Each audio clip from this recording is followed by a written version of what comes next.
우리는 앞에서 벨사살 왕이 귀족 1000명을 초청하고 왕후들과 후궁들을 다 불러서 잔치를 벌리고 술을 마시는 모습을 보았습니다. 왕이 치기가 돌자 예루살렘에서 빼앗아 온 금그릇, 은그릇을 가져와라. 그렇게 명령을 내렸습니다. 그러자 예루살렘 성전 성소에서 하나님께 제사할 때 사용하였던 금그릇을 가져왔어요. 거기다가 술을 부어서 먹고 마시고 그렇게 잔치가 벌어졌습니다. 자, 그 모습이 하나님 보실 때 얼마나 교만하고 완악했을까요? 잔치가 한창 진행되던 중에 갑자기 손가락들이 나타나더니 왕이 보는 정면 벽에 글씨를 씁니다. 그러자 이 즐거워하던 왕의 얼굴이 갑자기 두려움으로 쌓이고 얼굴색이 변하게 되었습니다. 그래서 잔치가 대충 마무리가 되었겠죠. 왕이 지혜자들, 술사와 술객, 점쟁이들을 다 불러 모읍니다. 과거에 자기 아버지 느부갓네살 왕이 꿈을 꾸고 해석을 얻기 위하여 그들을 부른 것처럼 그의 아들 벨사살이 아버지와 똑같이 바벨론의 그런 지혜자들을 총동원해서 불렀습니다. 자, 저 벽에 있는 글을 읽고 해석하라. 그러나 아무도 그것을 해석하는 자가 없었습니다. 그때 5장 10절에 보면은 왕비가 나서는데 이 왕비를 다른 번역본이나 사본에서는 왕의 어머니로 그렇게 번역을 하고 있습니다. 어쨌든 왕의 어머니든 왕비든 벨사살 앞에 그가 나서서 이야기를 하여 다니엘을 부르시오. 다니엘을 부르시오. 그가 해석할 수가 있을 것입니다. 그래서 왕은 다니엘을 부르라고 명령을 내렸고 다니엘이 부름을 받고 벨사살 왕 앞에 나왔습니다. 다니엘은 어느덧 나이가 80이 넘어 아마 90 가까이 되었다. 그렇게 짐작이 되는데 그 연세 많은 그런 모습으로 젊은 벨사살 왕 앞에 서게 되죠. 자, 이 벨사살 왕이 자기 앞에 나온 다니엘에게 14절에서 16절에 있는 말씀을 하고 있습니다. 네가 나의 부왕 이 유다에서 잡아온 유다 자손 중에 다니엘이라고 하는 사람이냐? 자, 여기 보면은 이 말이 맞는 말이죠. 다니엘은 소년 시절에 붙잡혀온 것이 맞아요. 그런데 이렇게 말하는 것은 다니엘의 그 신분을 이야기함으로써 다니엘을 굉장히 멸시하고 무시하고 낮추는 것입니다. 그런데 벨사살의 이런 태도와 이런 언행은 분명히 잘못이죠. 왜냐하면 자기 아버지가 왕으로 있을 때에 아버지의 꿈을 2번이나 해석해주고 또 아버지를 도왔던 총리 중에 한 사람이 그러면 당연히 아버지가 요긴하게 쓴 인물이요. 아버지를 도왔던 그런 사람이라면 존중하고 존경하는 것이 당연하고 나이로 보더라도 또 존경할 수밖에 없지 않습니까? 그런데 자기가 왕이라는 그런 교만함 때문에 전혀 존중하지 않고 네가 유다에서 잡혀온 다니엘이냐? 그렇게 질문을 하고 있는 것입니다. 그리고 너에게 비상한 지혜가 있다고 들어노라. 신들의 지혜가 너에게 있다고 들었으니 저 벽에 있는 글을 읽고 해석하라. 그렇게 하면 해석을 하면 내가 자색 옷을 입혀줄 것이고 금사슬을 목에 걸어줄 것이고 이 나라의 3번째 통치자로 삼겨놓으라. 그렇게 이야기를 합니다. 자, 이 벨사살 왕은 다니엘에 대하여 존경심도 전혀 없고 멸시하고 무시하는 투로 이야기를 했고 그러나 자기가 지금 답답한 문제에 부딪혔으니 그것을 해결할 사람은 다니엘밖에 없다고 추천을 받고 그를 불렀어요. 그렇다면 좀 공손하게 또 부탁하는 그런 말을 해야 될 텐데 네가 이걸 해석하면 내가 상을 주겠노라. 그렇게 자기에게 필요한 것조차도 자기의 권력과 자기가 가지고 있는 재물로 해결할 수 있다는 그런 역시 교만한 모습을 우리에게 보여주고 있습니다. 다니엘은 그런 왕의 은행에 대하여 어떻게 반응을 합니까? 왕이시여, 저에게 주려고 하는 그 모든 예물은 왕이 그냥 가지고 계십시오. 자, 이 말은 자기에게는 그런 것들이 필요 없다는 것입니다. 자, 우리는 이 다니엘의 이 당당함을 볼 수 있어요. 다니엘이 또 그동안 느부갓네살 왕이 죽을 때까지 총리로 일을 했을 텐데 그 대제국의 총리라면 얼마든지 부정부패한 그런 재물을 쌓을 수가 있었을 거예요.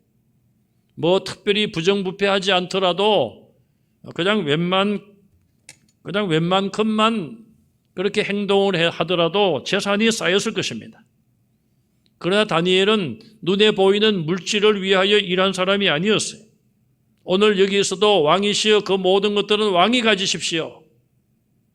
왕이 들으면 기분이 나쁠 만도 하겠죠. 그러나 다니엘의 그런 영적인 권위에 눌려서 아무런 반응을 못하고 있습니다. 우리는 여기서 아주 대조적인 두 사람을 볼 수 있는 것이죠. 벨사살은 인간의 권력을 가지고 다른 사람을 무시하고 경시하고 자기의 권력과 물질을 가지고 자기에게 다가온 어려운 문제를 해결할 수 있다는 그런 잘못된 생각에 사로잡혀 있습니다. 반면에 다니엘은 물질을 추구하는 사람이 아니라 하나님의 영광을 위해서 쓰임받고 있다는 것을 볼 수가 있고 또 그의 삶은 하나님의 영광을 드러내는 삶을 살았던 영적인 사람인 것을 볼 수가 있습니다. 그리고 그 모든 것들은 다른 사람에게 주십시오. 나는 필요 없다는 것이죠. 그러나 왕이 그 모든 것을 내게 주지 아니하고 왕이 가지고 계시고 다른 사람에게 준다 할지라도 나는 왕을 위하여서 저 글을 읽고 해석해 드리겠습니다. 그렇게 이야기를 하고 있습니다. 다니엘은 하나님께서 뜻이 계셔서 벨사살 왕에게 벽에 글씨를 쓰게 하여 그를 교훈하시는 줄 이미 깨닫고 알고 있었던 것이 분명합니다. 그래서 그는 하나님의 일을 할 때에 어떤 물질을 추구하는 것이 아니라 물질을 상을 받고자 하는 것이 아니라 나는 당신을 위하여 왕 당신을 위하여 내가 그 일을 하겠습니다. 하나님께서 당신을 향한 뜻이 있으신데 나는 당신을 정말 위하여서 해석하겠습니다. 많은 사람들은 권력 앞에 또 왕 앞에 머리를 숙이고 왕이 원하는 것을 충족시켜주며 뭔가는 높은 자리나 대가를 바라고 일하지 않습니까? 대부분. 그러나 다니엘은 전혀 그런 모습이 아님을 우리에게 보여주고 있습니다. 성도는 무슨 일을 하든지 먹든지 마시든지 바울의 말씀처럼 먼저는 하나님의 영광을 위해서 해야 될 것입니다. 자기의 이익이 아니라 자기가 물질을 얻기 위해서가 아니라 먼저는 하나님의 영광을 위해서 해야 되며 두 번째는 이웃을 위하여 해야 되는 것이죠. 이웃의 유익을 위하여 내 이익만 챙기지 말아야 합니다. 물론 사업을 하거나 장사를 하거나 직장생활을 하거나 열심히 일하고 인정받고 거기에 대한 마땅한 대우를 우리는 받아야 되고 또 장사를 하는 분들은 이익을 남기기 위해서 열심히 일하는 것은 맞는 일이에요. 그런 걸 하지 말라는 것이 아닙니다. 그러나 우리는 모든 일을 다 눈에 보이는 물질이나 내가 얻을 상, 내게 돌아올 유익 그것만을 바라서는 안 된다는 것이죠. 물질보다 더 중요한 것은 우리의 영혼이 아니겠습니까? 물질보다 더 중요한 것은 사랑을 베푸는 것이 아니겠습니까? 다니엘은 먼저 이 벨사살 왕에게 그의 부친 느부갓네살에 대하여서 몇 가지 이야기를 하고 있습니다. 하나님께서 왕의 부친 느부갓네살 왕에게 큰 권세를 주셨습니다. 이 바벨론 제국이라고 하는 이 큰 권세와 영광과 위엄을 느부갓네살 왕에게 하나님께서 권세를 주셨습니다. 하나님의 절대 주권을 이야기하고 있습니다. 그래서 여러 나라 사람들, 언어가 다른 사람들도 다 느부갓네살 왕에게 고개를 숙이고 그 앞에서 떨며 두려워했습니다. 그만큼 왕이 큰 위엄을 가지고 있었는데 그것은 하나님이 주신 것입니다. 그런데 느부갓네살 왕이 그것을 깨닫지 못하고 두 번의 꿈을 통하여 깨우치게 해주셨지만 그는 또 교만의 자리로 돌아가고 또 돌아가고 결국 교만한 죄를 짓고 마음이 높은 자리에 올라가고 말았습니다. 하나님이 그에게 권세와 위엄을 주신 것을 깨달았다면 그는 겸손했을 텐데 당신 아버지는 교만했습니다. 그렇게 지적을 합니다. 하나님께서 그 교만을 치셨습니다. 그래서 그가 왕위에서 쫓겨나서 7대 동안 환난을 당하고 덜 짐승들과 함께 생활을 하며 그런 고통을 겪었습니다. 그리고 느부갓네살 왕이 뒤늦게 하나님께서 자기에게 다스리는 권세를 주셨다는 것을 깨달았습니다. 여기까지 이야기를 하고 있습니다. 자, 그러면서 21절까지 그렇게 이야기를 했고요. 그 다음에 느부갓네살 왕이 다시 왕위에 올라간 이야기는 여기 생략이 되어 있습니다. 느부갓네살은 하나님이 자기에게 권세 주신 것을 깨닫게 되었죠. 깨닫고 나서 다시 왕위로 복귀를 하나님이 시키십니다. 그리고 그가 다시 나라를 다스리다가 이제 죽게 되었고 그의 이야기는 4장에서 끝이 나고 자, 이 5장에 와서 벨사살 왕의 이야기가 갑자기 등장을 한 것이죠. 벨사살은 이 느부갓네살 왕의 아들입니다. 자, 이제 다니엘은 이 벨사살 왕에 대한 이야기를 합니다. 왕이시여, 당신은 그의 아들로서, 느부갓네살 왕의 아들로서 이 모든 것을 다 알고 있지 않습니까? 자, 이 벨사살 왕이, 느부갓네살 왕이 어떻게 꿈을 꾸었고 다니엘이 해석을 했고 이 모든 것을 다 들었고 알고 있었던 것이 분명하죠. 다 알면서도 아직 당신은 교만합니다. 다니엘은 두려운 것이 없었습니다. 과거에 소년 때나 또 느부갓네살 앞에 와서 꿈을 해석할 때나 지금 구순의 나이가 되어서 벨사살 왕 앞에 나와서 이야기할 때나 그는 조금도 변함없이 초지일관 왕 앞에 두려움을 느끼지 않습니다. 세상의 권력자를 그는 무서워하지 않습니다. 여호와 하나님만 무서워하는 사람이에요. 그러기에 그는 권력 앞에서도 진실을 이야기할 수 있었던 것이고 하나님이 주신 계시의 모든 내용을 그대로 전달할 수가 있었던 것입니다. 왕이시여 당신은 교만합니다.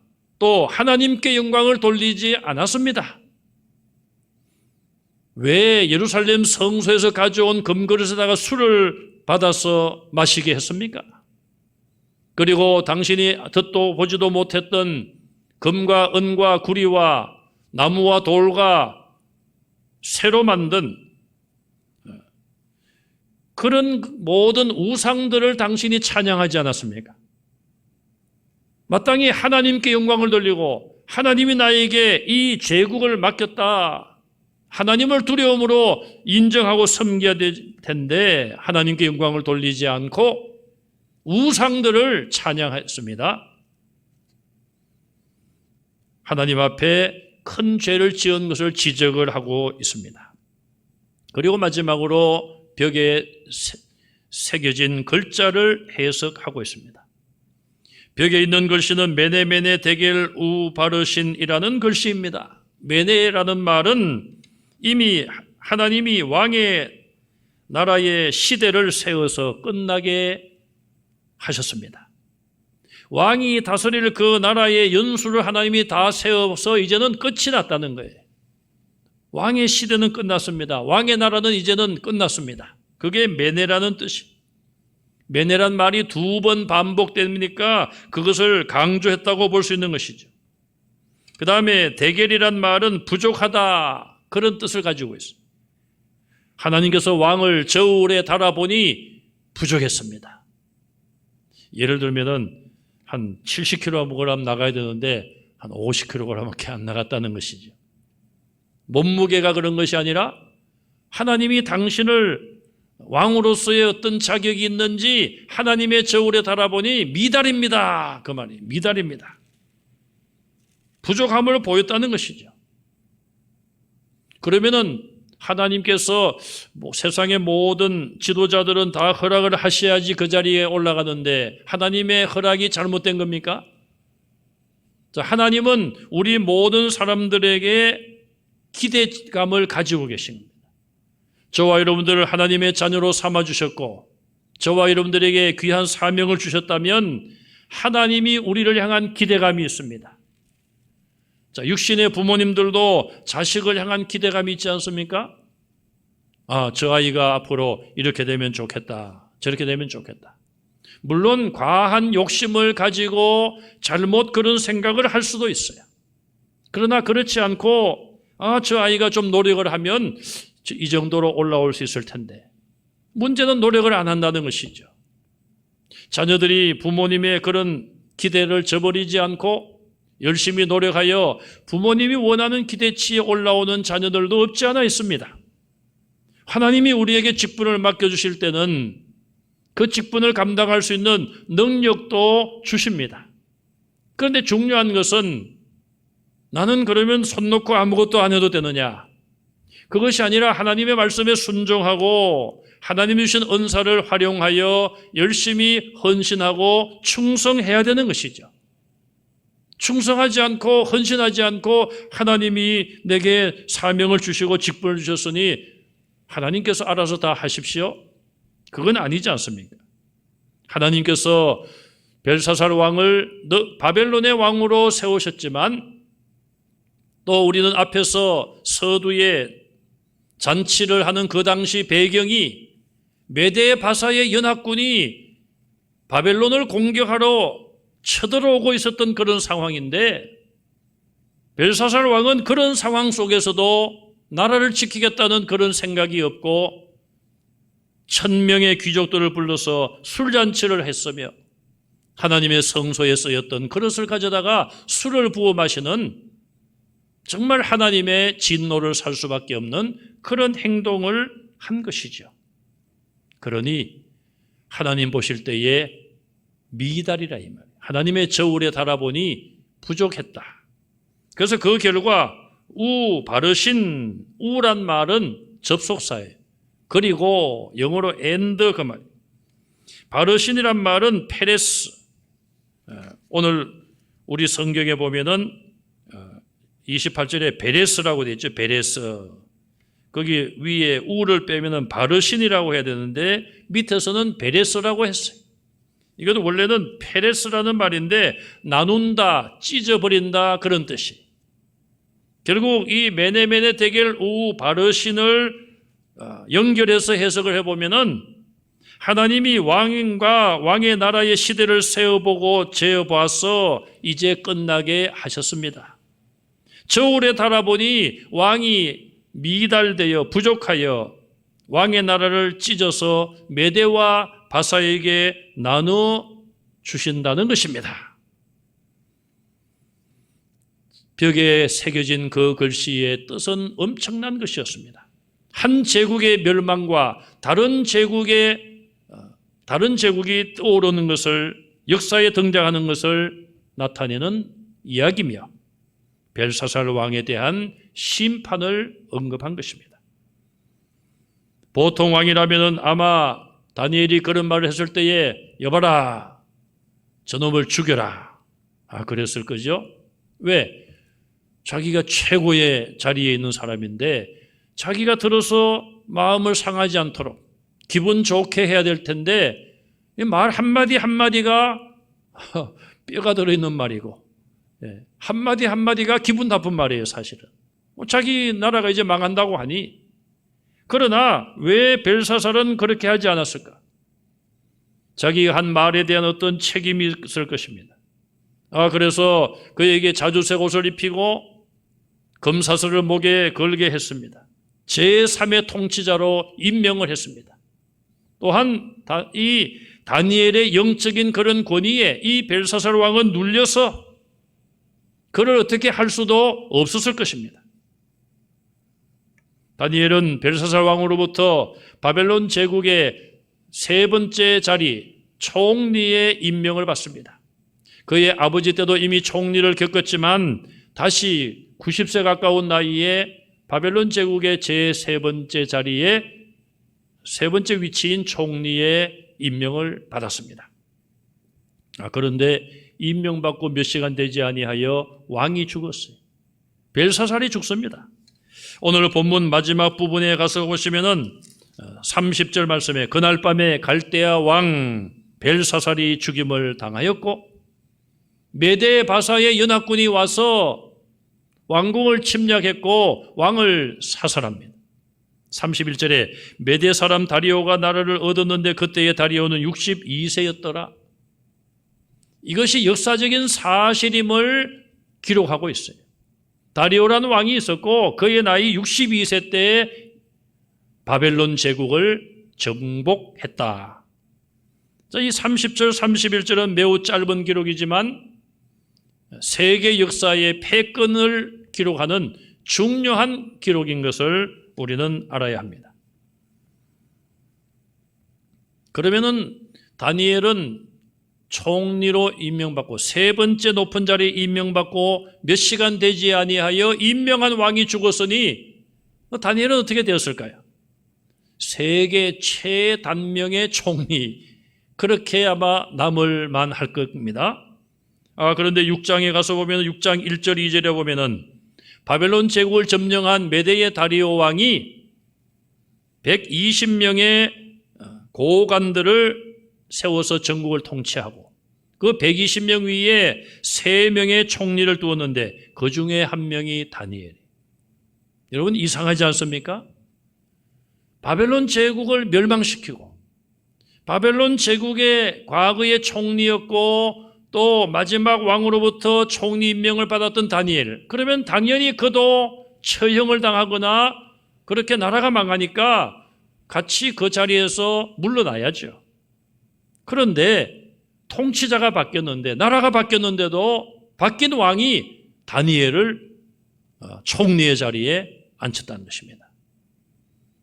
벨사살 왕은 하나님께서 자기 아버지 때부터 이방 나라이지만 하나님이 나라를 세우시고 하나님이 왕권을 당신에게 왕에게 준다.